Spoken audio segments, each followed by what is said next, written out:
Juan Hurtado y sus invitados expertos, hablando de manera clara y sin rodeos, lo que mueve la economía global, los grandes negocios y el dinero de tu bolsillo, aquí en Plata Blanca. Bienvenidos.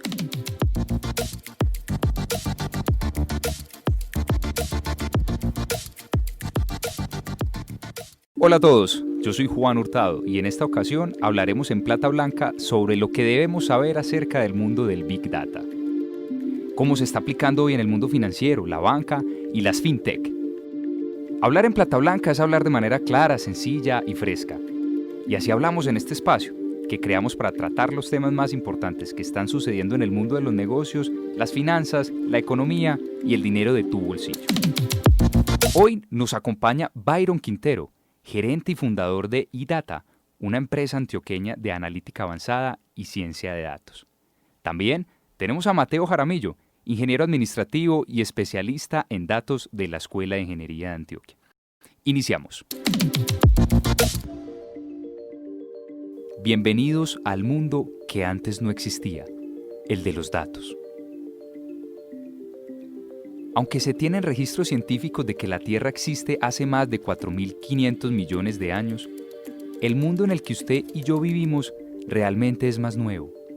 Solo imagínese que se ha creado más datos en los últimos 2 años que en toda la historia de la humanidad. Y hasta el momento, solo se utiliza el 0.5% de los datos que existen hoy en el mundo. Y cada vez hay más. Se dice que para el 2020 cada individuo generará 1.7 megabytes de información por segundo. En YouTube, por ejemplo, se sube un promedio de 300 horas de video por minuto. Estamos conectados a esa matriz.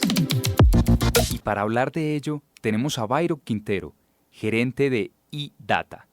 Byron, muchas gracias, bienvenido y gracias por hablar en Plata Blanca. Byron, ¿qué es el Big Data? ¿Qué no es el Big Data? ¿En qué consiste esto? ¿Cómo se come? Bueno, Juan, pues básicamente el Big Data ha sido un término que ha sido utilizado últimamente y ampliamente en todo el mundo cuando hay el cambio de trabajar con pocos datos a trabajar con un gran volumen de datos. Este cambio se da por el crecimiento y la difusión del Internet, que básicamente ha permitido que las compañías trabajen con más volumen de datos, capturen a mayor velocidad, trabajen con más tipologías de datos y puedan ser analizados a sí mismos en un mayor nivel. Antes, cuando se trabajaba sin Internet o cuando las capacidades de análisis de datos eran muy limitadas, hablábamos de que se hacían muchas más encuestas o estudios de mercado, donde se les preguntaban a las personas qué opinaban acerca de productos, comportamientos o diferentes temas en el mercado. Y con base en esas encuestas, que se hacían sobre una muestra de la población,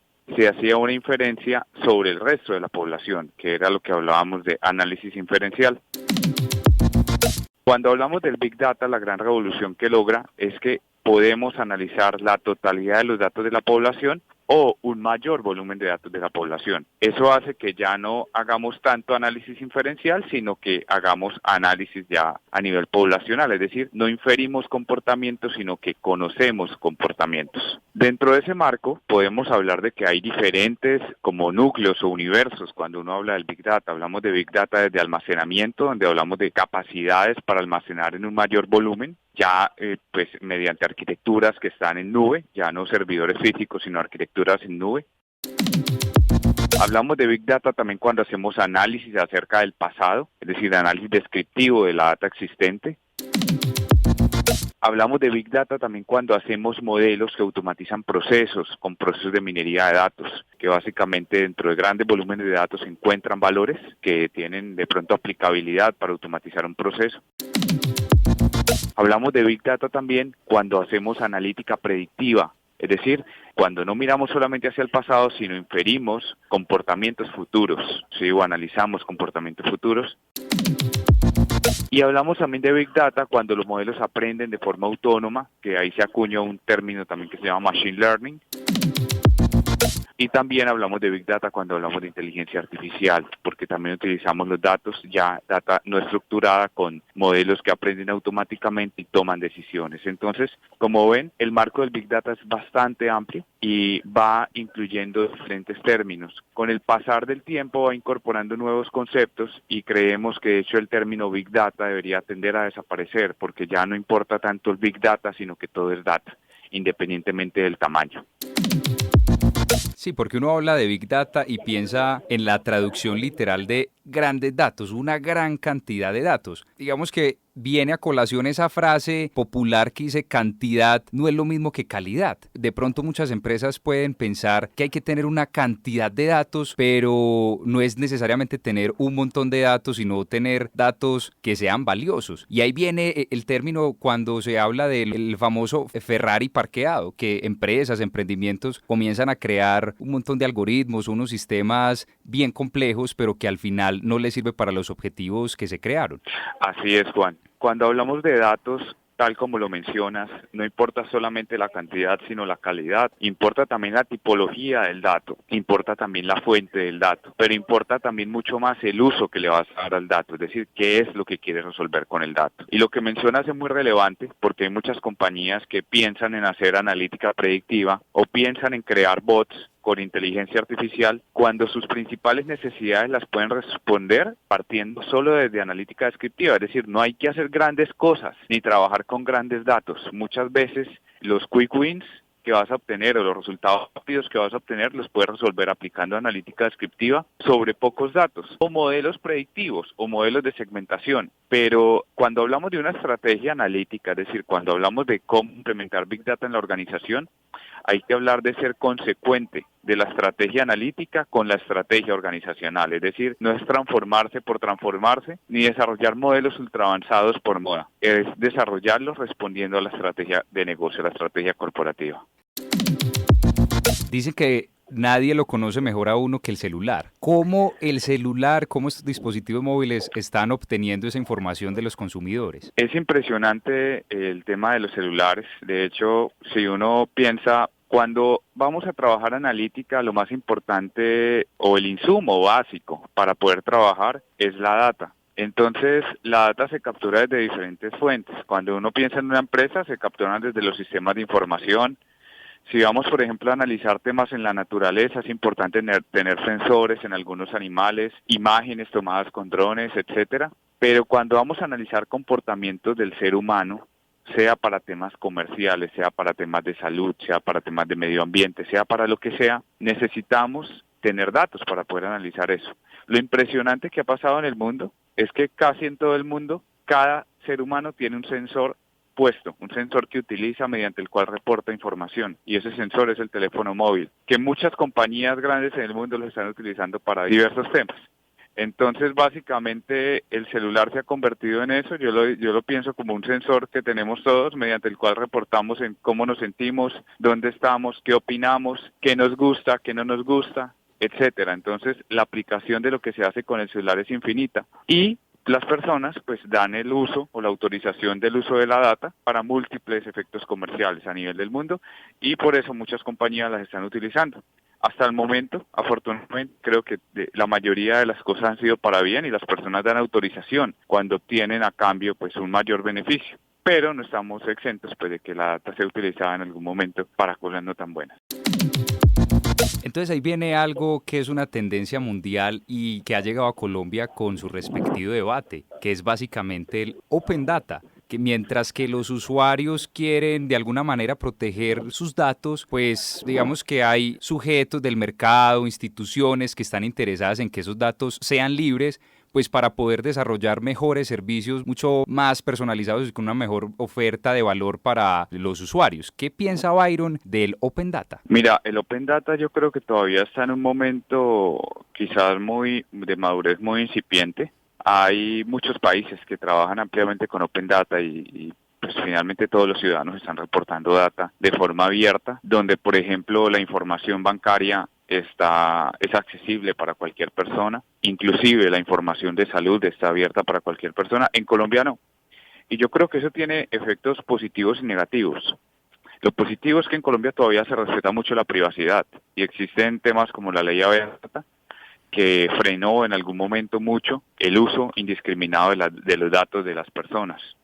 Entonces, de cierta forma, hay una protección que se ha dado. ¿Eso qué ocurre? Que el efecto que tiene eso negativo es que limita el análisis a nivel de comportamientos sociales, a nivel de temas, por ejemplo, para la salud, para la educación, para el medio ambiente, para seguridad. Entonces, si uno va a trabajar temas de analítica con aplicación social en Colombia, se va a encontrar con que el Open Data principal que hay es publicado por las empresas, que es la verdad poco valioso lo que se está publicando. Open Data que proviene de pronto de la macroeconomía, comportamientos macroeconómicos del país, que sí son altamente valiosos, pero no se llegan a temas mucho más detallados. Entonces, el Open Data es bien interesante desde el enfoque del análisis, pero también hay que tener cuidado hasta dónde llega el Open Data. Hay países como los países asiáticos donde son mucho más liberales con el uso de los datos, pero también se viola mucho más lo que es la privacidad.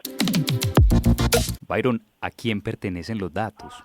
Mira, los datos pertenecen al que está autorizado. A ver, los datos siempre son del emisor del dato, pero el emisor del dato autoriza su uso a otros agentes. Entonces, el emisor del dato es el que siempre puede autorizar o revocar autorizaciones. Pero lo que ocurre la mayoría de las veces es que el emisor del dato, tú o yo, que podemos estar firmando autorizaciones de uso de datos en cualquier formulario bancario o en cualquier aplicación que descargamos tipo Netflix o Instagram o lo que sea, somos emisores de ese dato, pero podemos autorizar o rechazar. Pero nunca descargamos una aplicación, autorizamos, pero nunca solicitamos luego que ese dato sea borrado. Entonces el dato de cierta forma queda autorizado para ser utilizado casi que de forma indeterminada. Otro de los debates que surge desde Silicon Valley es el data dividend. Es decir, está surgiendo como una especie de activismo entre los usuarios tecnológicos que dicen que la información es tan valiosa que deberíamos como usuarios empezar a cobrar por esta información. ¿Ustedes creen que esto es viable? Sí, yo creo que es totalmente viable. De hecho, hay estudios que hacen valoración por registro de persona, entonces casi que cada usuario, sus propios datos tienen un valor en el mercado. Eso todavía no ha llegado a un nivel de madurez alto, pero en algunos países ya se está dando. Inclusive las opiniones de las personas tienen un valor alto y ya hay aplicaciones que si en tu tiempo libre las descargas y das tu opinión o subes información, te van a pagar por el tiempo que dediques a subir la información. Eso de cierta forma es que están pagando por los datos que estás reportando ahí. Entonces, los datos no solamente de las personas tienen un alto valor y cada vez más eso se va a volver como una unidad económica, sino los datos de las empresas tienen altos valores y por eso es que para muchas compañías se han dado cuenta de que los datos que han almacenado durante su historia se han convertido en su activo más valioso. ¿Cómo se está aplicando en el sector financiero el tema del Big Data? Bueno, yo creo que el sector financiero es de los sectores que empezaron a trabajar con datos desde hace más tiempo, porque si te pones a pensar, el sector financiero es un sector que siempre ha utilizado la data para tomar decisiones de su core de negocio. Es decir, los bancos siempre se han preocupado por tomar decisiones de prestarle o no prestarle a alguien con base en la información que la persona les está entregando. Es decir, ellos con la información que una persona les entrega cuando van a solicitar un crédito, analizan si la persona en el futuro va a tener la misma calidad crediticia o financiera o mejor, de tal forma de que pueda devolver los recursos. Es decir, siempre han trabajado sobre un análisis predictivo o por lo menos sobre una inferencia a partir de los datos. Entonces, el sector financiero ha avanzado mucho, el tema de análisis de datos ya es bien sabido que se han automatizado los procesos, o han avanzado mucho los procesos de otorgamiento del crédito, que es el momento en el que se presta el dinero, que bajo los famosos modelos de scoring de aprobación. Están los modelos de seguimiento de cartera, que es una vez la cartera se ha desembolsado o el crédito se ha prestado, cuál es la probabilidad de que entre en mora, y están los modelos de recuperación de cartera, que es una vez que ya ha entrado en mora, cuál es la probabilidad de recuperación de cartera.